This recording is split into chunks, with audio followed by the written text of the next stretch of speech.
네, 경제판 돋보기 시간입니다. 오늘 이제 삼성전자와 LG전자 잠정 실적 발표를 앞두고 있습니다. 사상 최대가 될 것이다라는 예상은 많이 나오고 있는데 이게 또 주가로 연결되려면 뭐가 더 필요할까요? 여기에 대한 이야기도 한번 들어보겠습니다. 오늘은 YG경제연구소의 차영주 소장과 함께합니다. 어서 오세요. 안녕하십니까? 네. 자, 오늘 이제 본격적으로 실적 발표가 이게 시작이 될 것 같은 그렇죠. 분위기입니다. 예. 우선 삼성전자가 컨센서스를 계속 높이더라고요. 한 달 전부터. 예, 그렇습니다. 일단 뭐 4분기 같은 경우 우리가 보통 그렇게 크게 관심을 갖는 분기는 아니에요. 왜냐하면 1년을 이제 마감하고 내년도를 이제 바라보는 그런 시각들이 주요한데요. 올해는 좀 특이하게 이제 4분기도 계속 최대 실적을 나타낼 것이다라는 예상들이 증권가에서 흘러나오고 있습니다. 일단 4분기만 놓고 본다면 매출이 한 75조, 영업이익이 한 15조 정도 예상이 나오고 있는 상황이죠. 따라서 올해 진짜 삼성전자는 드라마를 썼다 이런 표현이 맞을 정도로 높은 수익이 가능할 것이다라고 좀 보여주고 있습니다. 그 근저에는 랜드 및 다양한 모든 부분에 있어서 반도체들이 호황을 나타내고 있다 이렇게 좀 보여주고 있는 거죠. 2021년 반도체만 놓고 보면 투자자분들이 애널리스트 분들에게 할 말이 많을 것 같습니다. 일단 뭐 극과 극을 달리는 뭐 그런 모습들을 보였습니다만 여전히 삼성전자는 꿋꿋하게 실적을 뽑아내고 있다라는 점이 주목을 해야 된다라고 말씀드릴 수가 있겠고요.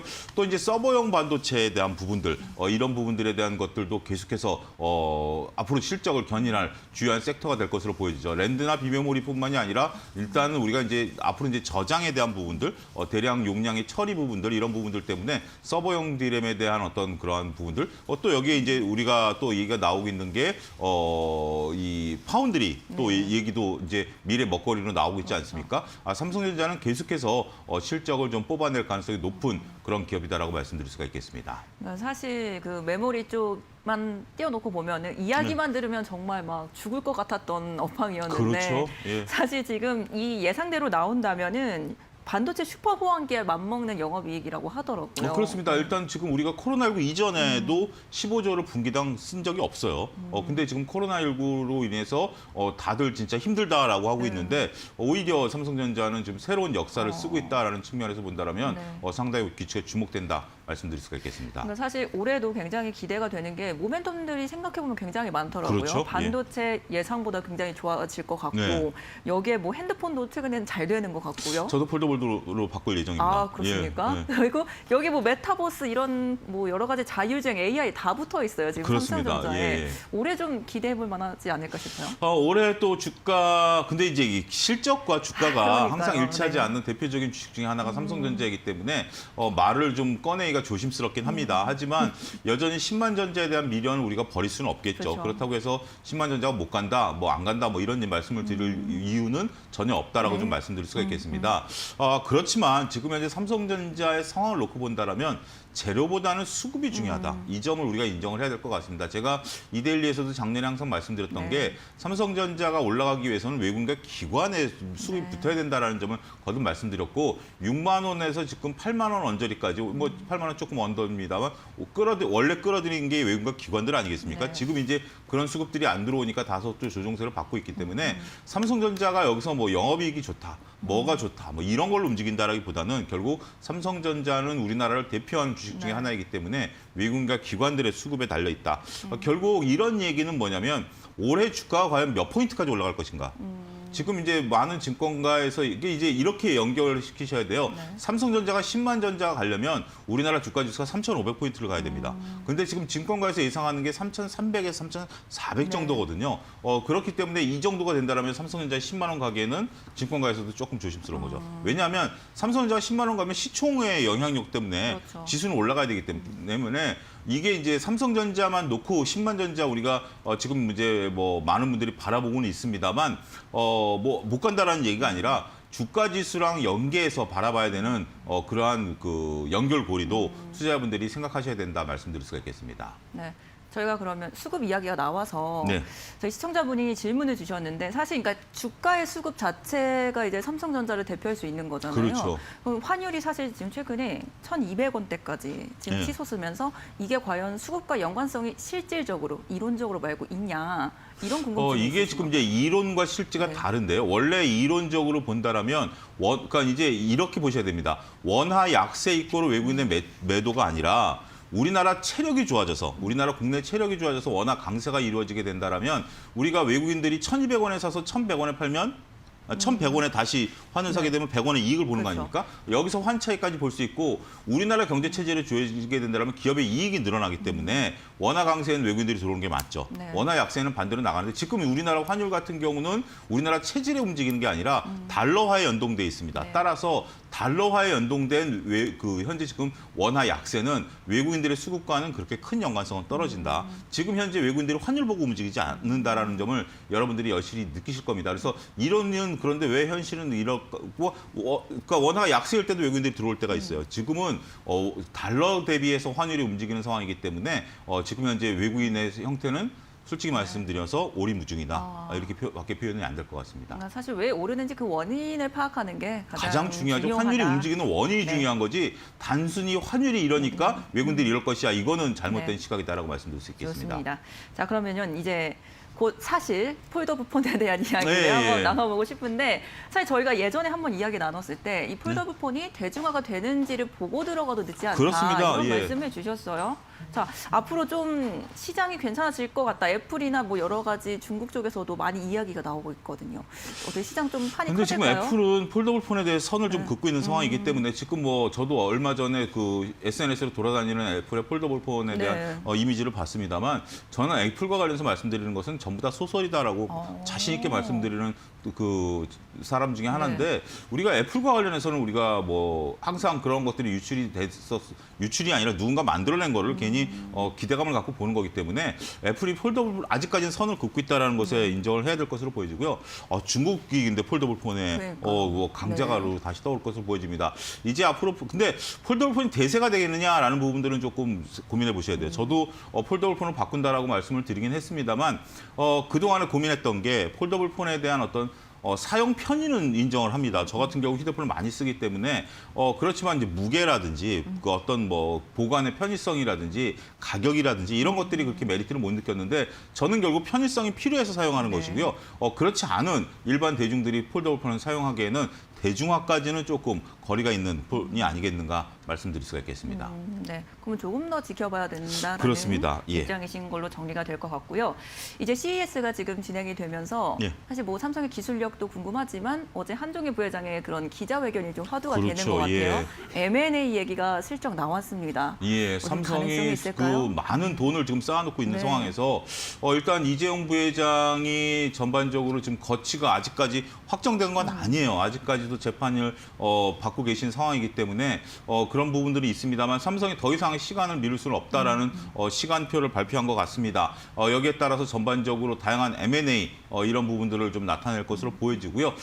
뭐 연기를 피운다라는 것은 그나마 그럴 정도의 어떤 큰 건이 있다라고 좀 보여지는 거죠. 로봇이 될지 과연 뭐 현재 지금 삼성이 가장 취약한 OLED 부분이 될지 이런 것들은 우리가 지켜봐야 되겠습니다만 이렇게 뭐 연기를 피운다라는 자체는 삼성이 뭔가 게임 체인저의 역할을 할 가능성이 높은 회사를 인수한다라고 보는 거죠. 로봇도 뭐 그 중에 하나가 될 것으로 보여지고 있고요.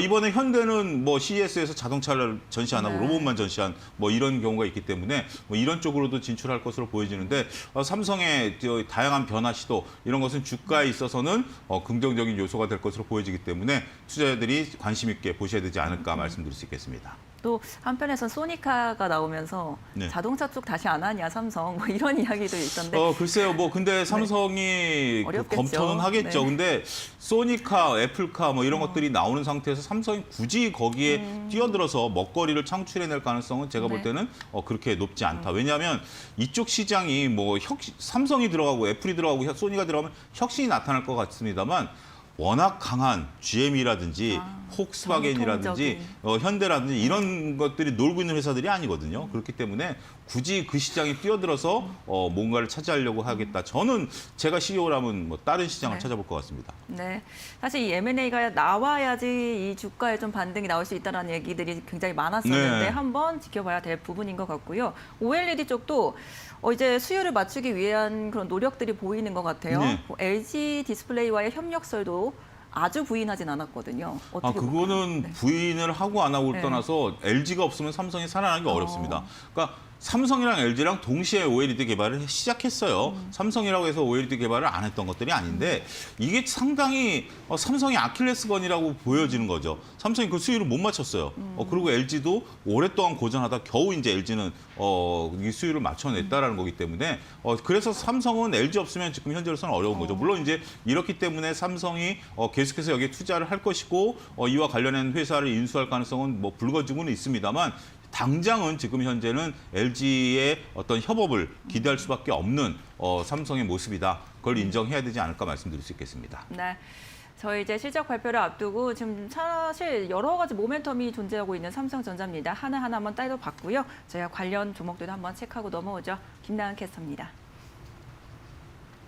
경제판 돋보기 시간입니다. 삼성전자와 LG의 올레드 관련한 협력설이 제기되고 있는 만큼 오늘은 또 올레드 관련 핵심 소부장 종목들을 만나보도록 하겠습니다. 먼저 AP시스템입니다. 94년에 설립된 회사로 초기 장비 제어 소프트웨어 기반으로 사업을 운영했습니다. 2000년대 초중반부터는 LCD 설비를 출시했고 올레드 투자가 본격화한 2010년대에는 디스플레이 중심 매출 구조가 자리 잡았는데요.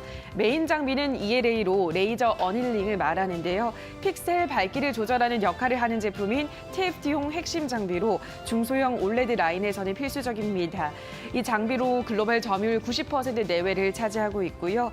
이외 올레드 유기물을 보호하는 방막봉지 공정 장비 등도 개발에 성공했습니다.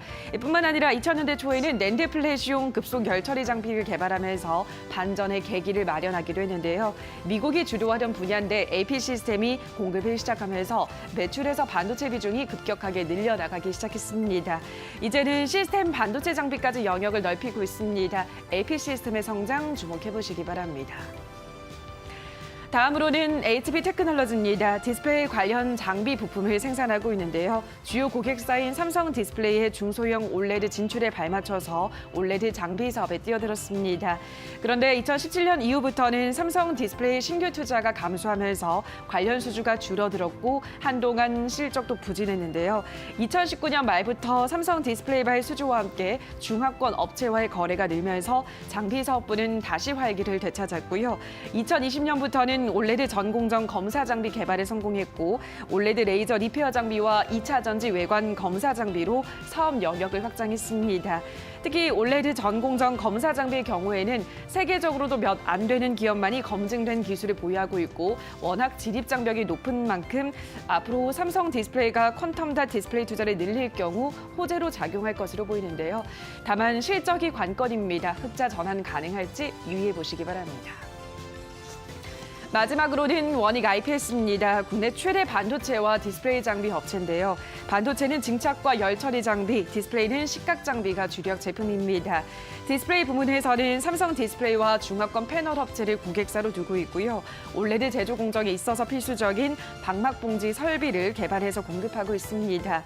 과거부터 올레드용 건식 식각 장비 제조 판매 사업을 꾸준하게 해왔는데요. 지난해는 삼성전자 계열사인 반도체와 디스플레이 장비 기업 세메스의 LCD 사업 일부를 인수하는 방안을 추진했지만 결렬했습니다. 다만 M&A를 통해서 사업 포트폴리오 확대와 디스플레이 사업 강화를 노려온 만큼 또다시 디스플레이 등 새 기업 인수를 통한 사업 강화를 노릴 것이라는 전망이 나오고 있습니다. 현금 고간이 워낙 두둑한 만큼 앞으로의 전망 기대되고 있는데요. 원익 IPS까지 눈여겨보시기 바랍니다. 자, 여기까지 오늘은 올레드 관련한 핵심 소부장 종목 만나보셨습니다. 네, 저희는 이어서 이제 오늘 또 같이 실적 발표할 LG에 대한 이야기도 나눠보겠습니다. LG도 실적에 대한 기대감이 좀 있는 것 같아요. 예, 그렇습니다. LG 전자죠. 오늘 네. 이제 나오는 게 이제 구체적으로 이제 LG 전자인데요.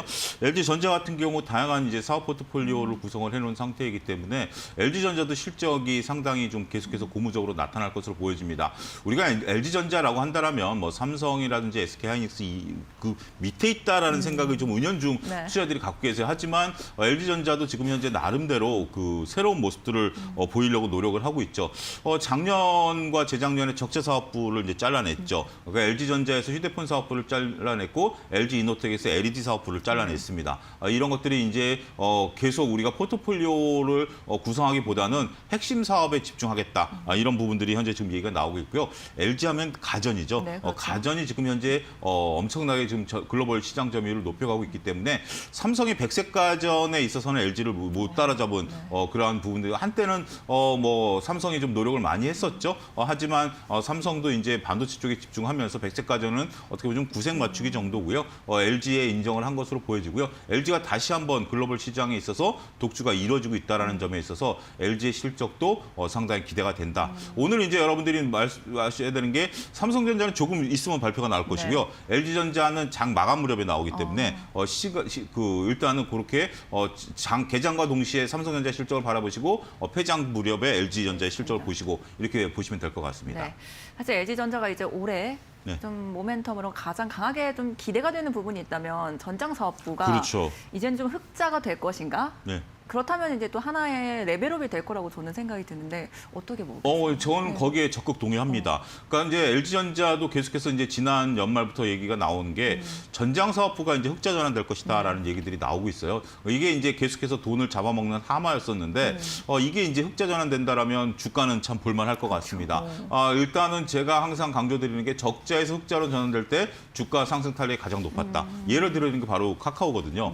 카카오가 2020년에 이제 적자에서 흑자로 전환되면서 주가 움직임이 좋았고 LG화학도 2020년에 또 그런 모습들이 보였고 따라서 LG전자도 강한 주가 탄력을 보일 것이다라고 말씀드릴 수가 있겠습니다. 저는 이렇게 비교해드리고 싶어요. 지금 여러분들이 주식이 하나도 없는 상태에서 삼성전자 살래, LG전자 살래 그럼 저는 LG전자 사겠습니다. 네. 그러니까 삼성전자 나쁘다라는 게 아니라 우리가 이제 목표로 따지는 게 이제 주가 수익률 아닙니까? 그렇죠. 그렇게 본다라면 물론 이제 장기적으로 삼성전자의 드라마틱한 변화를 모색하시는 분들은 삼성전자를 뭐 안정적으로 보실 수가 있겠습니다만 오히려 주가 탄력도는 LG전자가 올해 상당히 귀치가 주목되는 종목 중에 하나가 될 것이 아니겠는가 저는 조심스럽게 말씀드릴 수 있겠습니다. 네. 저희 이렇게 해서 삼성전자와 LG전자 실적 발표를 앞두고 앞으로의 좀 주가에 영향을 줄 수 있는 이벤트들까지도 하나하나 살펴봤습니다. 차영주 소장과 함께했습니다. 감사합니다. 감사합니다.